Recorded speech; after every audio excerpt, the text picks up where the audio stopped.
So what we're going to do is we're going to take that backbeat stutter pattern and we're going to add an on the beat in front of it.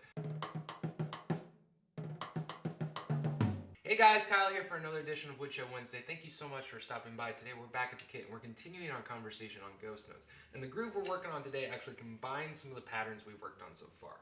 So what we're going to do is we're going to take that backbeat stutter pattern and we're going to add an on the beat in front of it. This can be a little tricky. I'm going to play it and then talk about how to practice that.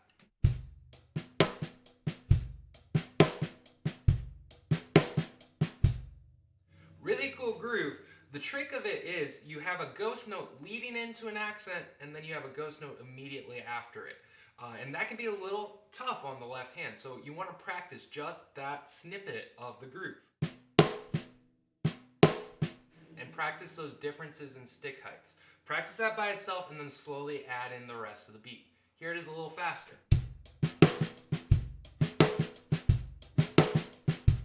Really cool groove. Practice hard on it and try it out, and I'll see you guys next week.